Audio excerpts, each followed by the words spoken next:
अस्सलाम वालेकुम दोस्तों, कैसे हो? उम्मीद है कि सब ठीक होंगे, खैरियत से होंगे। और हम अल्लाह से दुआ करते हैं कि अल्लाह आपको हमेशा हंसता खेलता और खुश रखे।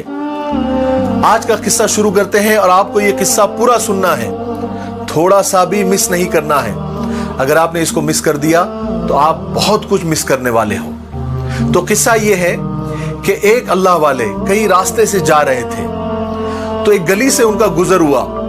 उन्होंने देखा कि एक माँ अपने बच्चे को मार रही है, उसको सजा दे रही है, और मारते मारते वो इतने गुस्से में थी माँ कि उसको घर से बाहर निकाल दिया बच्चे को, और कहा कि तू चला जा यहाँ से मेरी नजरों के सामने से, तूने मुझे फिर से तेरी शक्ल नहीं बताना, और जोर से दरवाजा बंद कर लिया। बच्चा कुछ देर रोता रहा, बिलबिलाता रहा, दरवाजा खटखटाता रहा, लेकिन माँ गुस्से में थी, दरवाजा नहीं खोला। बच्चा बहुत देर तक इधर देखा उधर देखा और रोता रहा, लेकिन दरवाजा तो बंद था। फिर वो बच्चा चलता हुआ एक गली के मोड़ पर गया। वहां पर गली पर जाकर भी चौक में उसने इधर देखा, उसको कुछ समझ में नहीं आया, वो रोता रहा। थोड़ी देर के बाद वो थोड़ा और आगे बढ़ा। ये अल्लाह वाले फरमाते कि मैं उसका पीछा कर रहा था कि वो क्या करता है। तो बच्चा एक चौक में गया, वहां पर थोड़ी देर बैठा, बेचैन था, अपना पहलू बदल रहा था। फिर वो बहुत देर के बाद वो वापस घर के पास आया, दरवाजा खटखटाया, लेकिन माँ ने दरवाजा नहीं खोला। तो वहीं पर वो रोने लग गया और दरवाजे से अपने आप को उसने चिमटा दिया, और वही दरवाजे को टेक लगाकर वो सो गया, उसको नींद लग गई। बहुत देर के बाद माँ को जब कोई काम याद आया तो उसने दरवाजा खोला तो बच्चा वहां सोया हुआ था, लेकिन माँ का गुस्सा ठंडा नहीं हुआ था। माँ ने उसको फिर उठाया, फिर मारा, कहा कि तुम मुझे शक्ल क्यों बताते हो अपनी, तुम निकल जाओ यहाँ से, यहाँ क्यों आए हो, मैं तुम्हारी शक्ल भी देखना नहीं चाहती। और उसके बाल पकड़ कर उसको और धक्का दे दिया।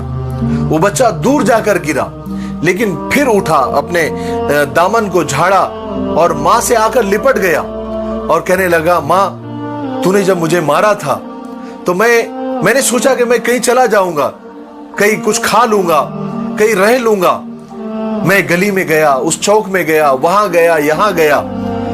मैंने सोचा कि मुझे खाना तो मिल जाएगा, रहने के लिए जगह भी मिल जाएगी, लेकिन माँ तेरी जैसी मोहब्बत मुझे कहां मिलेगी, तेरे जैसा ख्याल रखने वाला मुझे कौन मिलेगा। मेरी हर छोटी छोटी बातों को, हर छोटी छोटी तमन्नाओं को, हर छोटी छोटी ख्वाहिशों को पूरा करने वाला कौन होगा। माँ मुझे माफ कर दे, मैं कभी गलती नहीं करूंगा, मैं कभी तेरा दिल नहीं दुखाऊंगा, लेकिन माँ अपने दर से, अपने दरवाजे से मुझे धक्का मत दे, क्योंकि तेरे दरवाजे के अलावा मेरा कोई दर नहीं है, और तेरे जैसा दिल मुझे कहीं नहीं मिलेगा।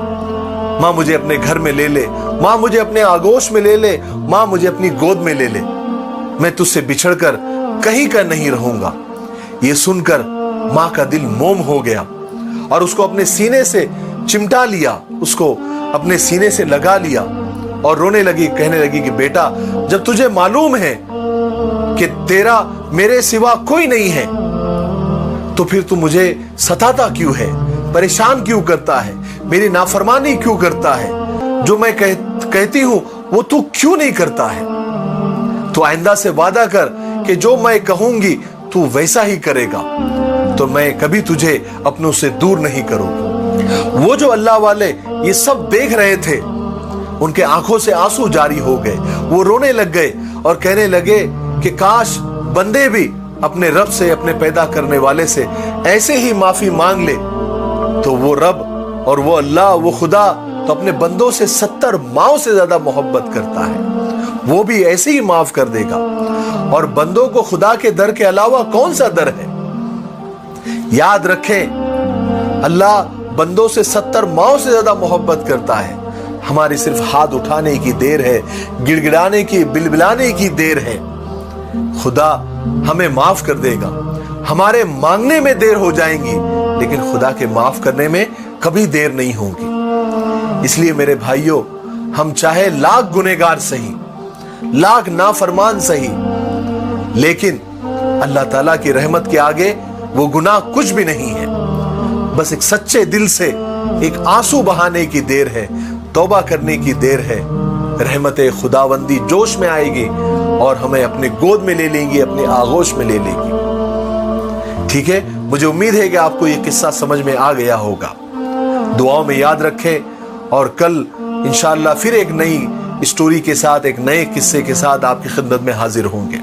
तब तक के लिए अपने भाई रशीद मिफ्ताही को दुआओं में याद रखें। अस्सलाम वालेकुम।